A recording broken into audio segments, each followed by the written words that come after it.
प्रणाम स्वामी जी। स्वामी जी मैं दिल्ली से आई हूँ।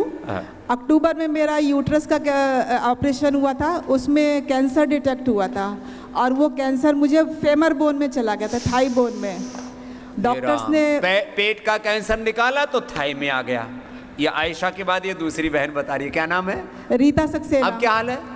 अब डॉक्टर मेरी 3 साइकिल कीमो की हुई, 6 साइकिल कीमो की हुई राजीव गांधी हॉस्पिटल में। वहाँ पे 3 साइकिल के बाद जब हमने आपका सारा उपचार शुरू से ही प्रारंभ कर दिया था, पता लगते ही सारे हमने गोधन और सिस्टोग्रीट और सब तुलसी की चटनी, ज्वारा वगैरह मैंने सब शुरू कर दिया था।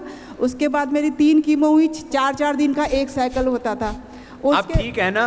हाँ, अब मैं जब 3 पेट स्कैन हुआ 3 कीमो के बाद, तो रिपोर्ट बिल्कुल नॉर्मल। अब जब ऐसी बीमारी हो जाए एक के बाद दूसरी जगह कैंसर, तो क्यूमो रेडिएशन के साथ, ऑपरेशन के साथ प्राणायाम भी कर लो, बच गई। स्वामी जी डॉक्टर्स भी हैरान थे हमारी रिपोर्ट देख के कि ये हुआ कैसे इतना फायदा, नहीं ठीक कैसे हुआ। वही डॉक्टर हैरान कि ठीक कैसे हो रही है। हाँ, उसको देना। तुम्हारे पति कुछ कहना चाह रहे हैं। शत शत नमन स्वामी जी। मैंने इनका इलाज कराने के लिए दिल्ली के कम से कम 4-5 हॉस्पिटल में धक्के खाए। दिल्ली का कोई बड़ा हॉस्पिटल मैंने नहीं छोड़ा, Fortis, Apollo, max, even AIIMS में भी वहाँ पर गया। वहाँ के डॉक्टरों ने मुझे सारे निराशा के ही जवाब दिए, कोई अच्छा जवाब नहीं दिया। लेकिन मैंने यूट्यूब पे चैनल पे आपके सारी प्रक्रियाएं देख के इनका सारा का सारा उपचार घर पे ही करना शुरू कर दिया। चलो आशीर्वाद। ये विधुर होने से बच गया। बहनें होते हैं विधवा, ये होते हैं विधुर, नहीं तो अभी तक पता नहीं कुछ हो जाता। इधर ये बहनें बैठी हुई है, क्या हुआ है तुमको? इनको दोनों को देना। बहुत देर से टुकुर टुकुर देख रही इधर ही।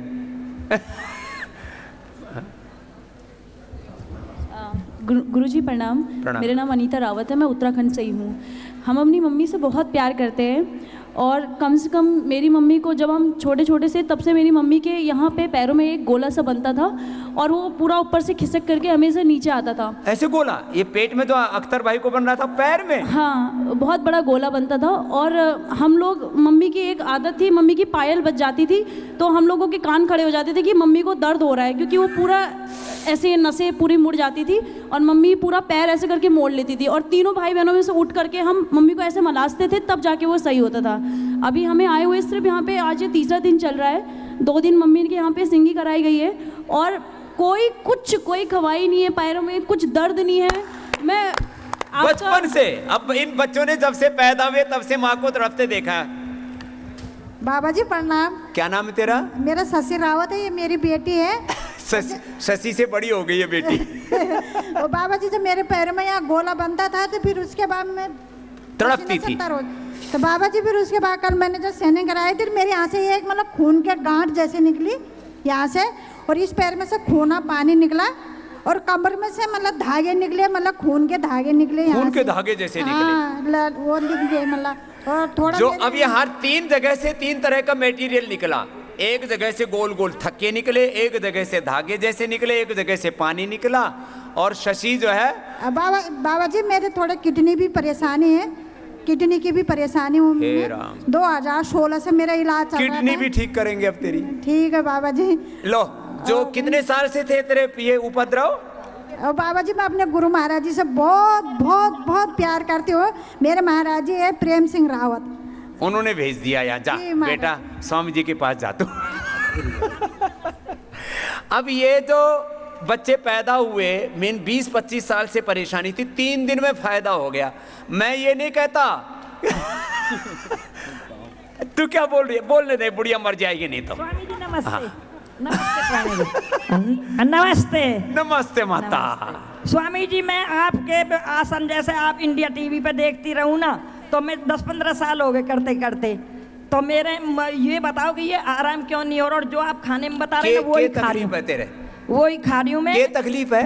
एक तो हिरनिया बताइए, हिरनिया 2 तो ऑपरेशन हो लिया इसके, 3रा फिर बोलो, और एक लीवर में फैट बताया है, और एक आंतें, हड्डी, नस, ये सारी कमजोर बताई। हरनिया को हिरनिया बोले।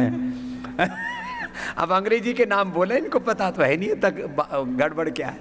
ठीक हो जाएगी। लेकिन देखो, ये तो मैं बीच में थोड़ा आपको उत्साह देने के लिए पूछ लेता हूँ कि भाई लगे रहो। 2 दिन में, 10 दिन में तुम्हारा भी, ये तो एक थेरापी के बारे में ज़्यादा बात हो रही थी, दर्दों के बारे में, तो आपको बाकी बस्ती, अक्षितर्पण, कर्णपूर्ण, नस्य, मसाज, एक्यूप्रेशर, एक्यूपेंचर, फिर मड थेरापी, वाटर थेरापी, सन थेरापी, एक एक थेरापी, यज्ञ थेरापी, हाँ, एक एक चीज़ का बड़ा महत्व है। इन चीज़ों की दिन भर यहाँ यही काम चलता है, बस आप लगे रहो एक अनुष्ठान की तरह। और जब फुर्सत मिले तो बगल के बगीचे में चले जाना, वहाँ 1000 पेड़ पौधों की अलग अलग तरह की सुगंध, अलग अलग तरह, वहाँ बैठने मात्र से जिनको स्ट्रेस डिप्रेशन है, एक्यूट डिप्रेशन वाले वहीं बैठ करके झरने के किनारे, तालाब में, गुफा में, वहीं अपना योग करो। ऐसे ये पूरा अनुष्ठान चल रहा है। लोग डरे रहते हैं, कोई कहते हैं एंजियोप्लास्टी करना पड़ेगा, पेसमेकर लगाना पड़ेगा, कोई कहते हैं बाईपास करना पड़ेगा, कोई कहते हैं फला ढिका, पूरा आदमी को बावड़ा बना रखा है। तो जो है ये सारे बावड़ेपन आपके दूर करेंगे, बिना पेसमेकर के, बिना एंजियोप्लास्टी के, बिना बाईपास के आपका हार्ट कैसे ठीक होता है यहाँ भी बताते ही रहते।